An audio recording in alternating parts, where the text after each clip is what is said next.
So let's just start. Let's get this thing going.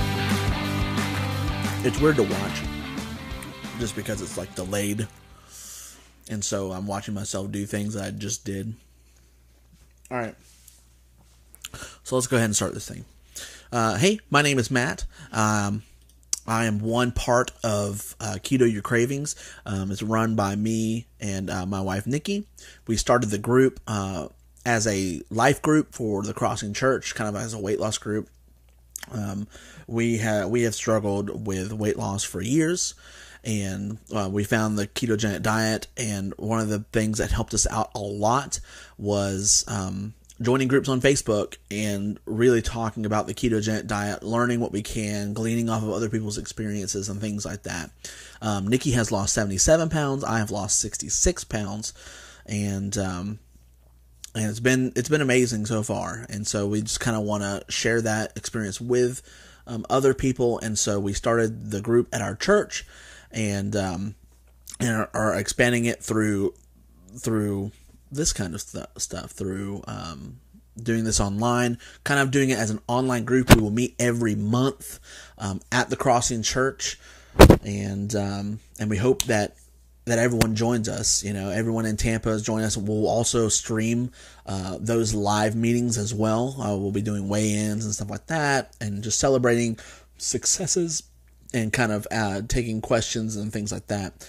And so we hope that you join us online, as well as, if you live in the Tampa Bay area, Lakeland, things like that, join us over there in Tampa. And so I kind of want to get started. I'm calling this stream Back to Basics, and that's because I want to talk about the basics. So my sister, my oldest sister, started the diet a couple days ago, like a week ago, I guess, and she started asking me these questions, and the first thing I wanted to tell her was like the basics of why you want to do a ketogenic diet. What does it do exactly? Because for me, that helps me out. That helps me to understand what's beneficial about the ketogenic diet. And so that's what I want to share with you today. I have some little pictures and stuff like that I want to kind of share. And these are cool little pictures of kind of how we understand diet.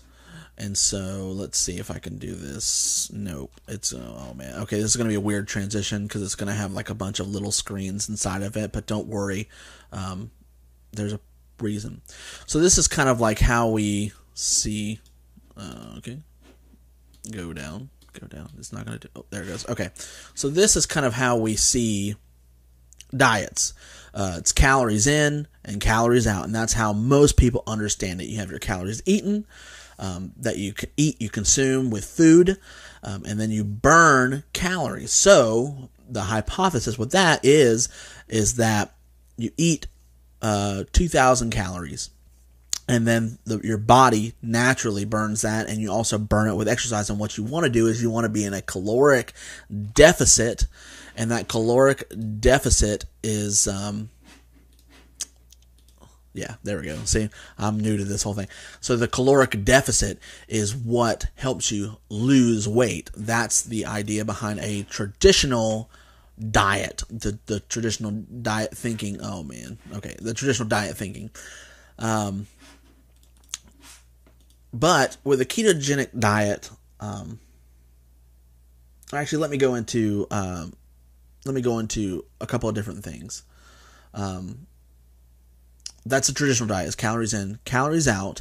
And then what all diets concede on, or what they all agree on, is a thing called macros or macronutrients. And that's your fats, your proteins, and your carbohydrates. Those are the three macronutrients.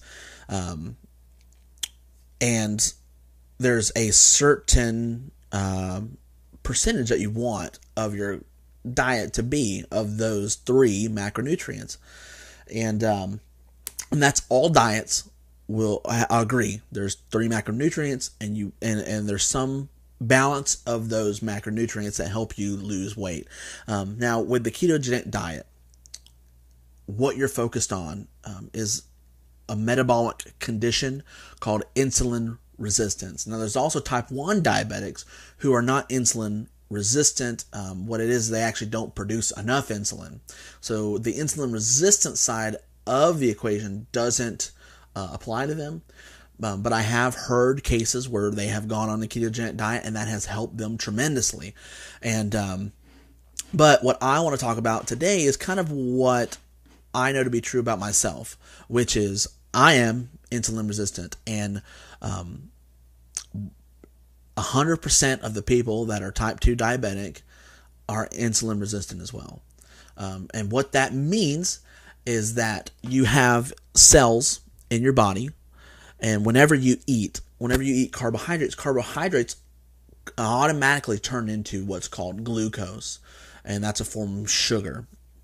And so the glucose is in your body, and that's blood sugar. So what the insulin does is the insulin takes the sugar and tries to put it into the cells for energy. So like your skin cells, your muscle cells, your brain cells, it takes the sugar and moves it over to your cells, and your cells will use that for energy. But in insulin resistant people, what it is you're still producing the exact same amount of insulin, but your cells grow resistant because I just said that you have the exact same amount of insulin, but if you're constantly eating carbohydrates, your insulin levels are always going to be up. So you're always going to be producing insulin. And so that insulin is going to constantly be moving sugar into the cells. Now, once the cells are full, then they're not gonna want sugar anymore. And so then your insulin has to move it somewhere else. And what does it do?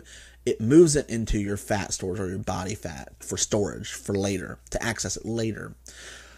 However, with the fact that you're eating constantly carbs and you're keeping your insulin levels high, your cells become resistant to the sugars that the insulin is trying to put into your cells.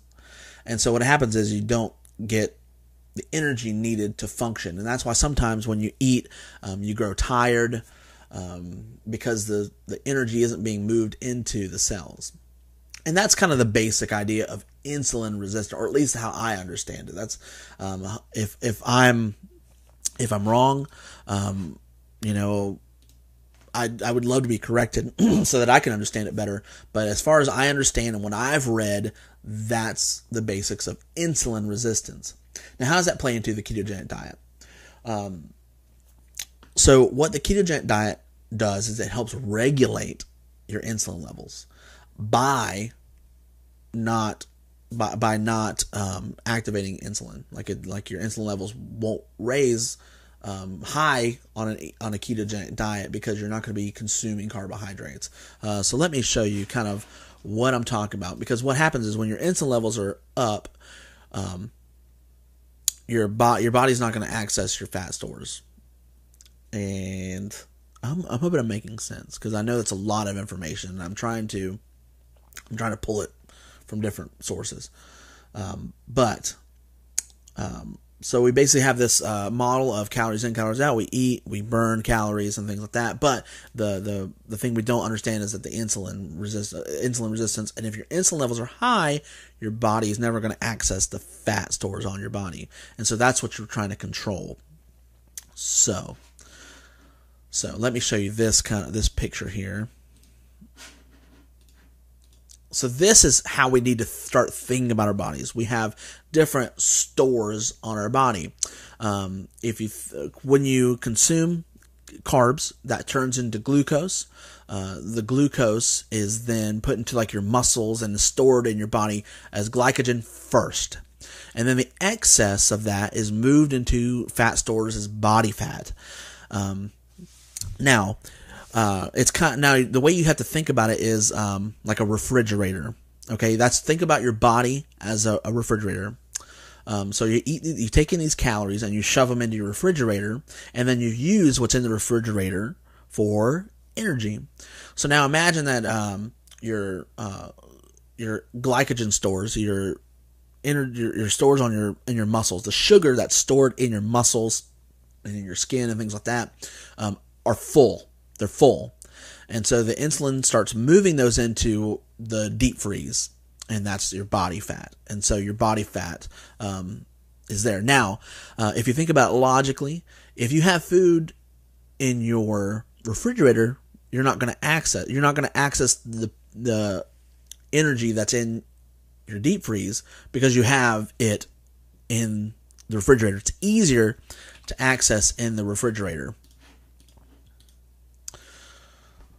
So, and that's how you think about your body. Your body is a refrigerator, but you also have that deep freeze as well. It's easier for your body to access the glycogen stores. So if you're constantly feeding yourself carbs, you're keeping those glycogen stores full, and so your body isn't going to access the body fat. But also another thing that's stopping your body from accessing the body fat is the insulin. Insulin stops your body from accessing body fat. So there's two things you have to do. One, you have to empty out your glycogen stores. I started doing this with intermittent fasting. That's what I started on in January. I started intermittent fasting, which I would do like 18 to 20 hours of not eating, and then I would eat. I would have like a 4 to 6 hour eating window where I could eat.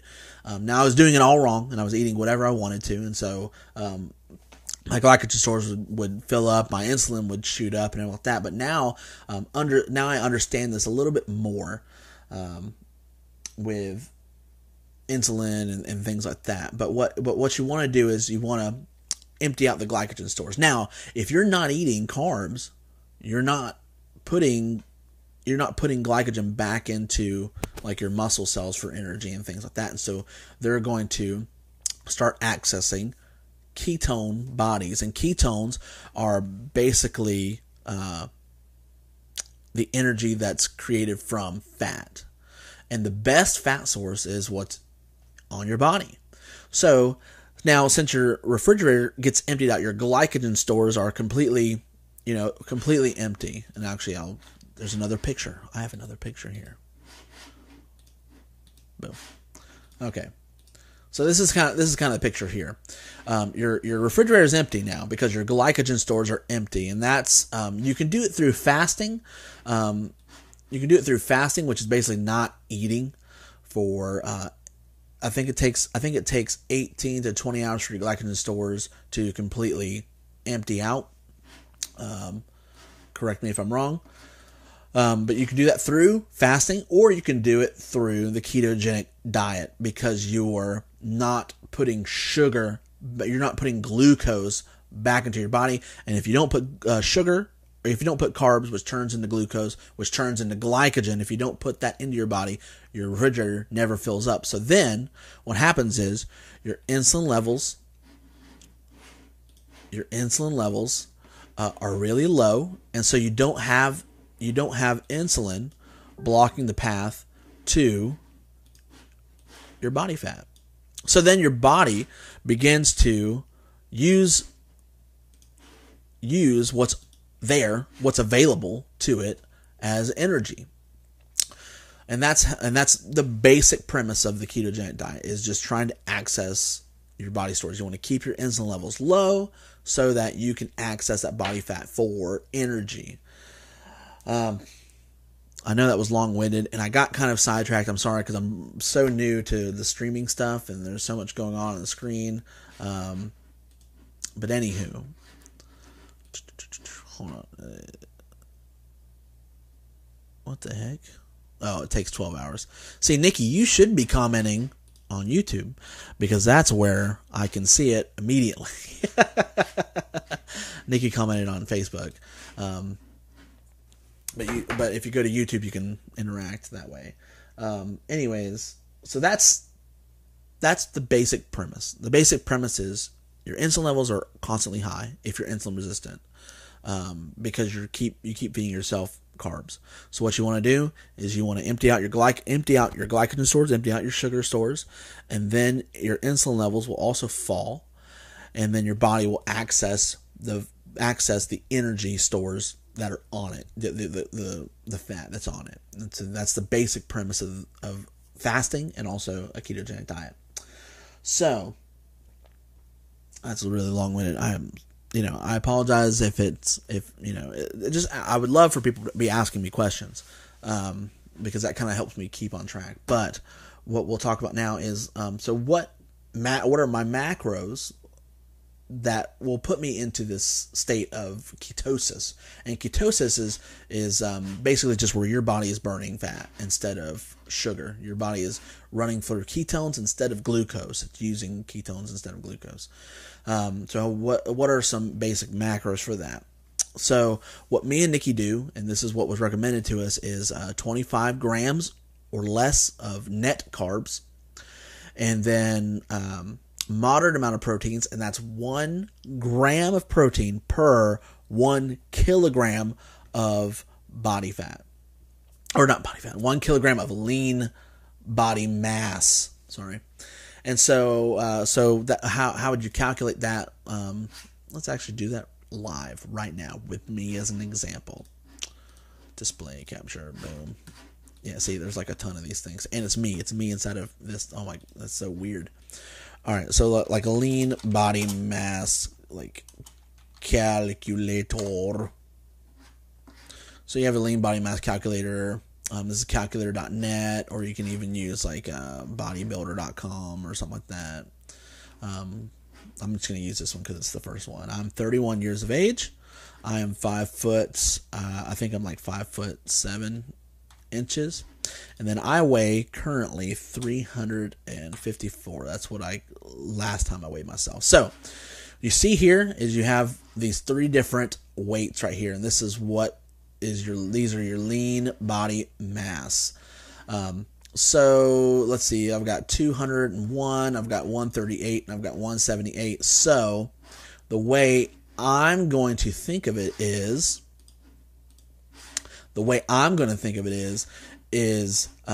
I want to try to find like a median in there. So looking at 138, looking at 178, I'm looking at 200. So I'm going to say 161. Yeah, 160. We'll do 160 because that's kind of a nice median there, 160.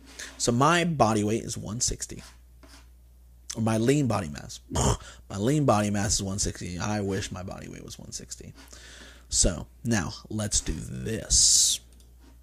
Boom. Okay. So let's open up like a calculator application. Calculator. All right. So we have our calculator here. Okay. We can't do this, Matt. We can't do this. I don't want to do that either because it's got a thing here. Let's do this then. Boom. No, that didn't help at all. Okay, anyways, whatever. There. All right. So, Matt, we're going off of 160 160 pound, 160 pounds. So we have to convert pounds to kilograms. Pounds to kilograms.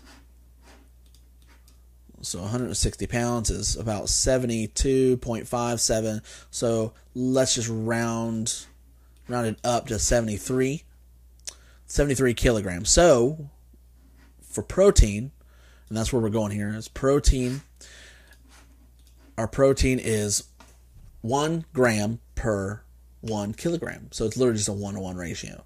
So you got 73 grams of protein. That's my macros. 25 grams of net carbs. And that's for anybody on the ketogenic diet. Anybody on the ketogenic diet. If you start it today, you want to eat 25 grams or less of net carbs.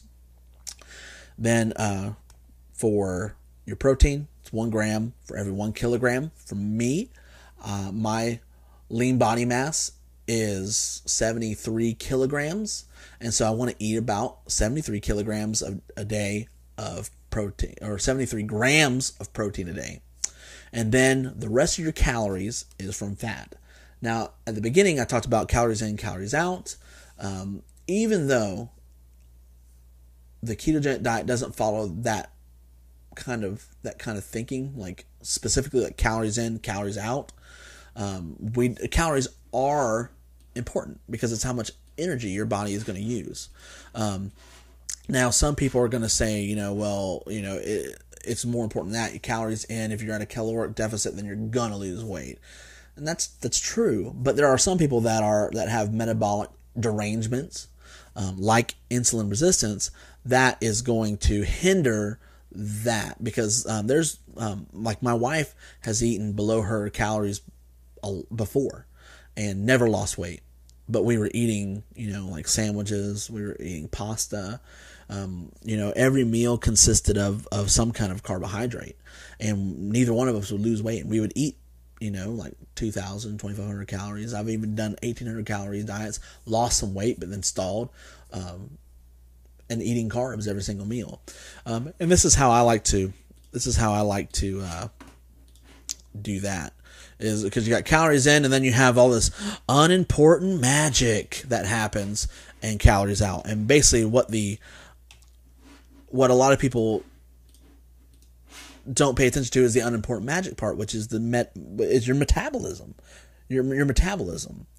There's a lot of factors. I don't want to go on all of that. I just want to stick with the basics, which is keeping your insulin levels low so that your body can access the fat storage, your deep freezers. And that's how I understand it. That's the best way that I could understand it. And that's what works for me. That's I would think that it would work for other people too, because it's just an easy way to think about it. Is it's kind of like a wall. Like you have this wall, and it's insulin, and it's stopping you from accessing your body fat. And what you want to do is you want to break down that wall. Or like a traffic cop, like the picture showed. Like it's like a traffic cop, and the traffic cop is telling you can't access that. You have to keep accessing that. And so that's, it stops you from doing that. And so what you have to do is you have to get that traffic cop to leave his post or point you in a different direction. And that's basically the ketogenic diet. So I hope I didn't ramble too much. I probably did. I got a lot going on with trying to get this streaming stuff working and everything like that. I hope it did work awesome. Again, I wish there was some questions. Let's see if Facebook, maybe some people left some questions on Facebook. There's like 10 different things here. Yeah, no. Anywho. So, that's what I wanted to talk about today. I've been kind of stalling on my weight loss as far as weight in pounds. The last time I weighed myself, I was 354, which is great. That's awesome. I started at 420 in February. I'm down to 354. And even though the scale hasn't really moved much, it just keeps fluctuating up and down. About 10 pounds. It just keeps fluctuating up and down. But like my pants keep getting smaller. I actually went and, I wonder if that picture's in here. Probably not. But I actually went and tried on a shirt at Target. I haven't been able to wear clothes from Target in forever. And all their biggest shirt is like a 2X. And so I went in there and grabbed a 2X shirt and tried it on, and it fit. It was tight. It was tight as all get out. But, not all get out, but it was tight enough to be uncomfortable. But it still fit where it wouldn't fit at all before. Like it would still show my stomach and stuff like that, and I wouldn't wear it. But this time it didn't do that. It fit really nice. It was tight, but I mean it fit, and that was cool. I really appreciated that. And that shows me that this ketogenic diet is working. And actually, my belt keeps going further and further back around. And that's cool too. Like I love that. I love that my belt is so loose, and that my pants are so loose that I have to wrap my belt around. And so I actually see here in the near future having to get another pair of pants just because these are so big now. And so those are some non-scale victories, and that's something that I hope that we start appreciating more too as well, especially when we meet together, where some people might start stalling as far as weight loss goes, and they're going to be discouraged, and Sometimes you just got to look at the non-scale victories. Like, what can you do that you haven't been able to do? Another thing is, at my job, there's a staircase, and this morning, I was able to walk up the staircase without losing my breath, without losing my breath bad. And, that's another non-scale victory. It's awesome. So anyways, guys, what I want to do, oh man, oh geez. Oh, hey, here they are. Nikki sent them to me. Let me see if I can pull this thing up here. Yeah. All right. Let me show you this picture. At least one of them. So here's one of them. Yeah. I love Peter Pan. It's like my thing. One of my things. But yeah, there's one. This is a GIF I sent to her earlier. Sorry. And then there's the other one. Like this is a 2X shirt. And yeah, it's pre-wash, but it's a 2X. It's a 2X shirt, and that's pretty stinking awesome. So anyways, I want to leave off with one prayer, because this is a Christian-based group, and I hope that whatever your whatever you believe, that you can still be able to be a part of this. We're going to pray and share scripture and things like that. And so, what I want to share is this Bible verse here, which is Galatians 6:9. Let us not lose heart in doing good, for in due time we will reap if we do not grow weary. And that's perfect for what I just said. Like, you have non-scale victories and things like that, and sometimes it sucks not seeing the scale move down. But don't lose heart. Don't lose heart, because we will reap what we sow. We will reap the benefit of the work that we've done. I feel like this is another fruit, a fruit of the Spirit. It's, being able to feel good about yourself and being able to